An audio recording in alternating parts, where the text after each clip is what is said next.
Welcome back to Cycle Wisdom, where we empower women to restore natural menstrual cycles, to improve health, and promote fertility. I'm your host, Dr. Monica Minjeur, and I'm so glad you're listening today. Have you ever felt like you're doing everything right? Eating well, exercising, managing stress as best as you can, yet you're still exhausted. Your menstrual cycles are irregular, and you just don't feel like yourself?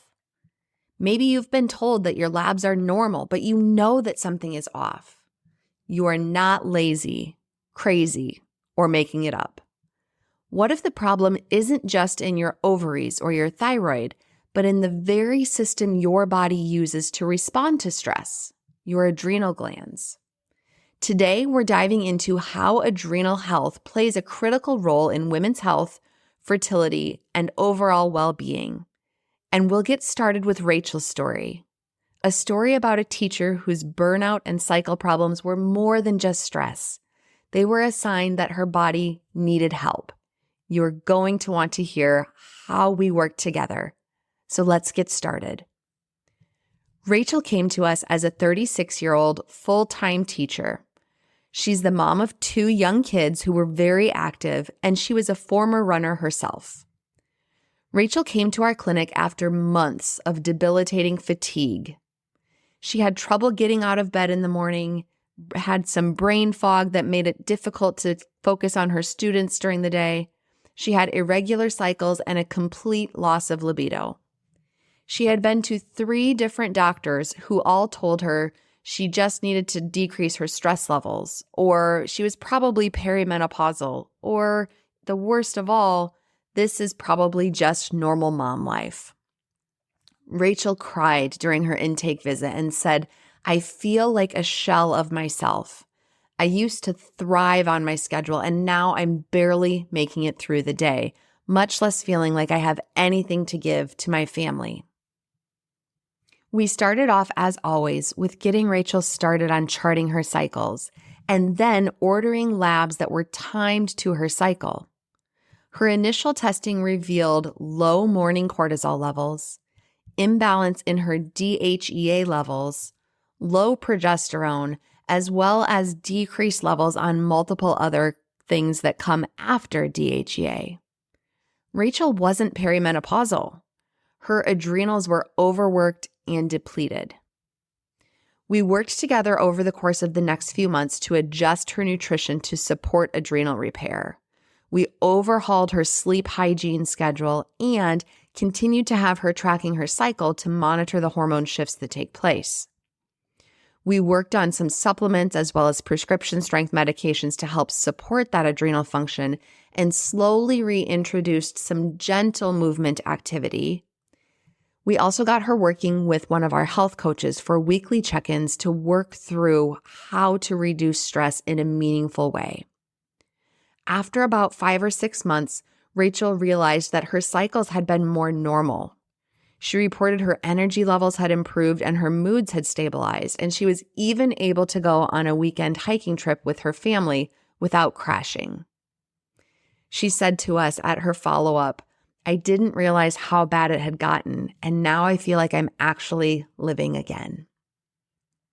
So, what are the adrenal glands and why do they matter?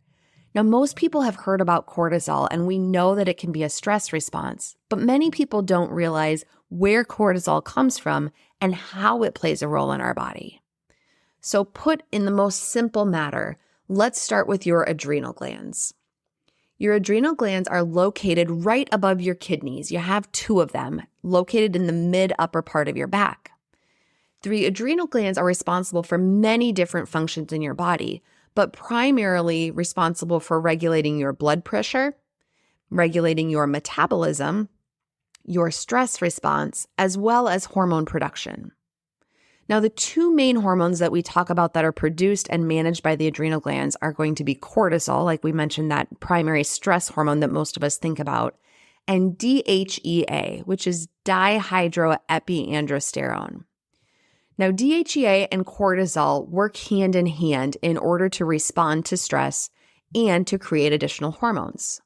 For example, if your body is going under increased amount of stress, your cortisol may actually steal from DHEA for a time being in order to produce more cortisol so that your body can respond to normal activities.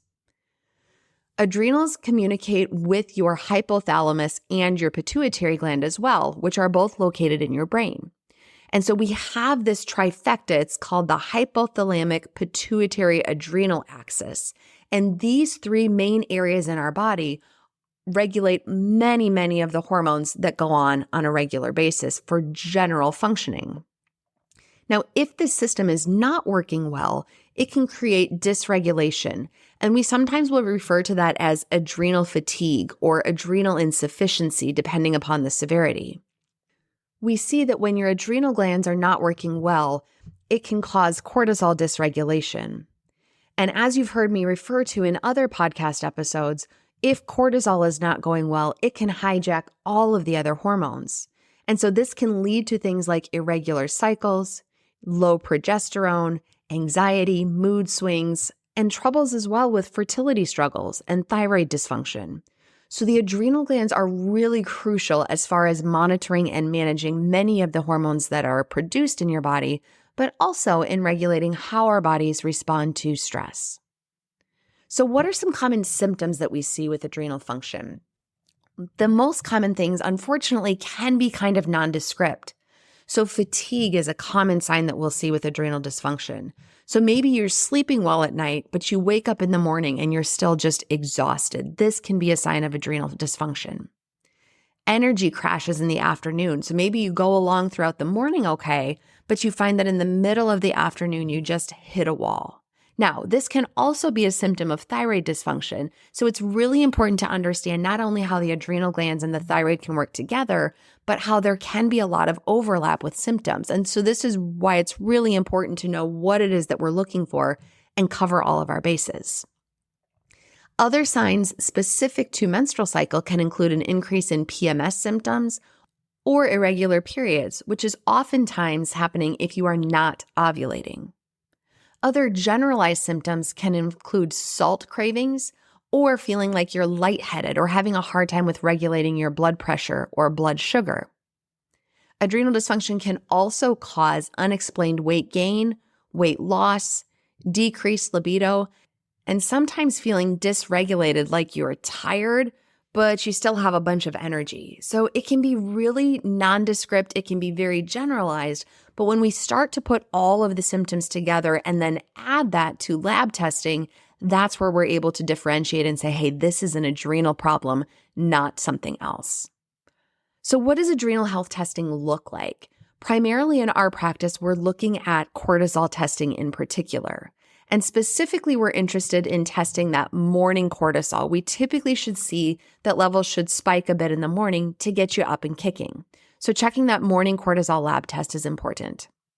We also look at other things like specifically testing a DHEA level, as well as looking at the other hormones that are derived from DHEA, which include testosterone, androstenedione, DHEA sulfate, estradiol, and many others. And so just the cortisol alone typically isn't enough to give us the whole picture, and that's why we want to also make sure we're looking at these other hormones. Another important note is that with cortisol, oftentimes we can see that the level may be completely normal when we check it first thing in the morning. And so there are cases where we are looking at what is cortisol doing from a chronic standpoint. So for example, if your cortisol levels are actually really low, that can be a sign that you have had chronic stress and your body is trying to suppress all of that excess cortisol.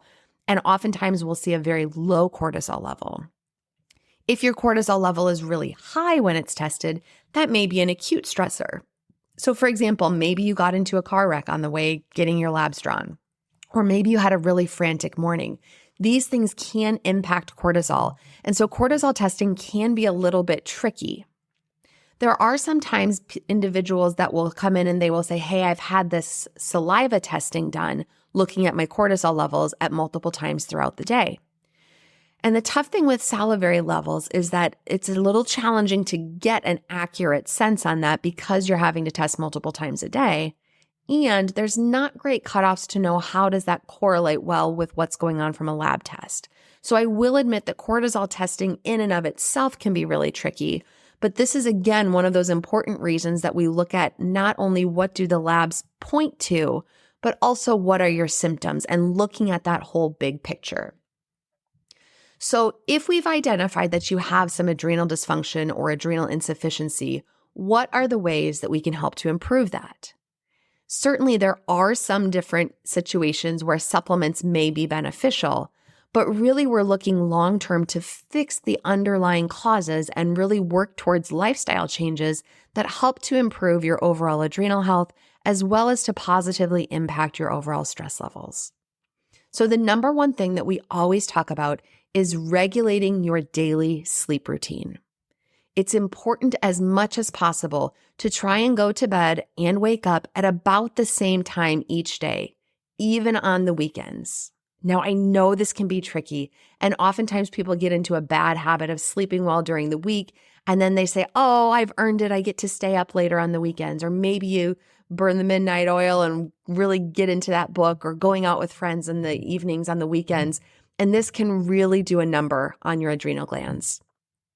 First thing in the morning when you wake up, it's important to try and get at least 10 to 15 minutes of natural light to help reset your circadian rhythm, get the melatonin cleared out of your system, and really get up and get kicking for the day. And again, before bedtime at night, avoiding that artificial light from screens. So turning off the TV, the tablet, the phone, putting it all down at least 1 to 2 hours before bed.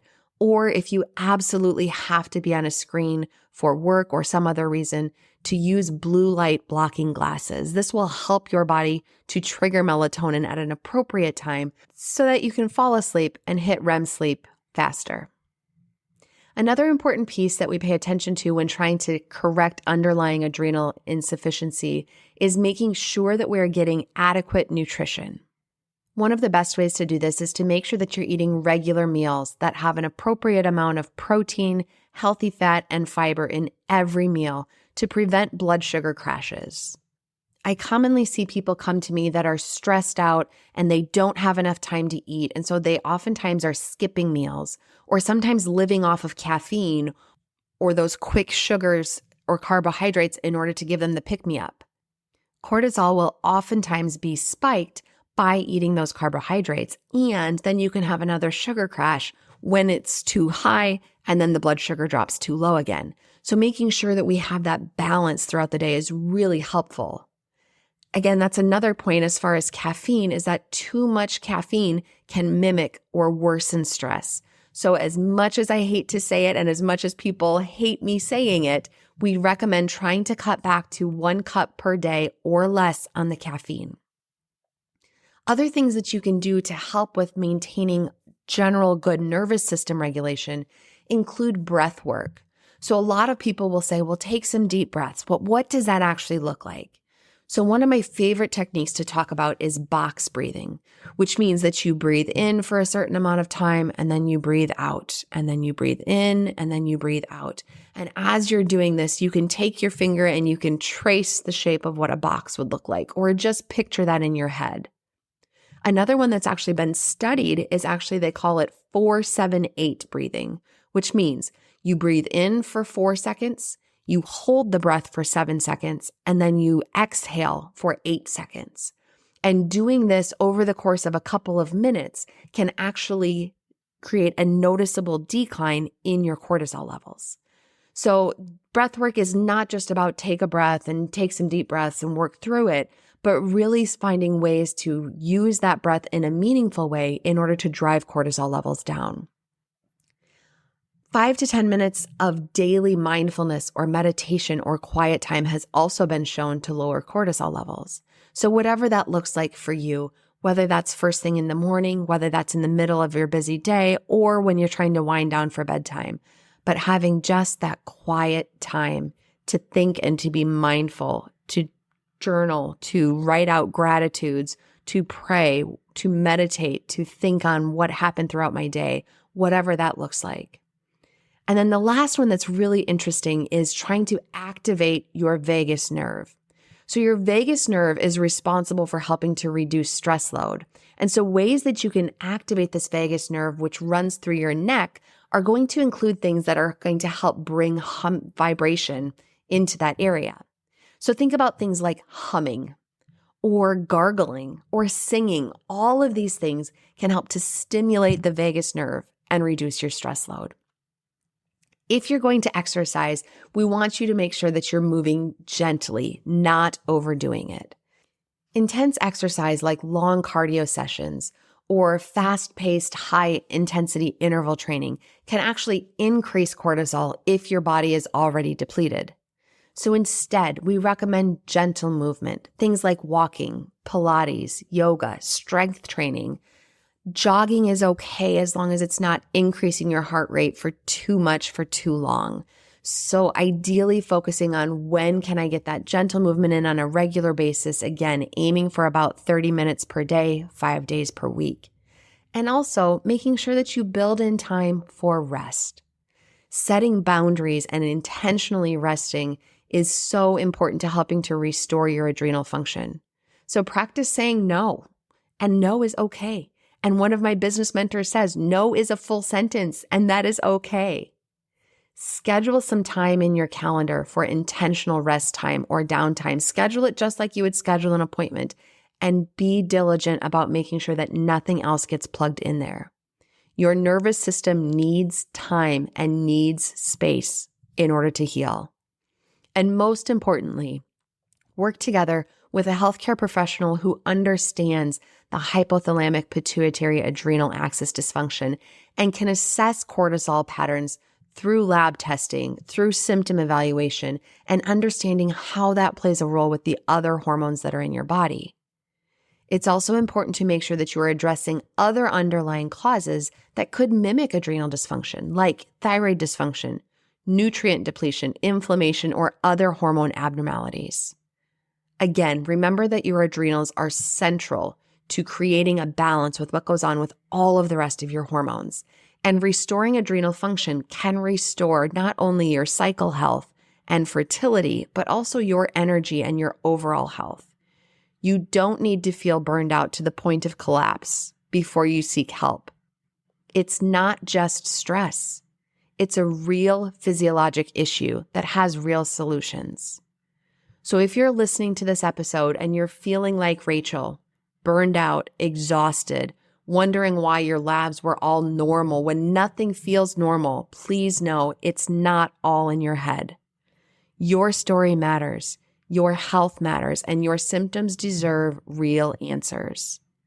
At our practice, we don't just treat lab results, I treat people.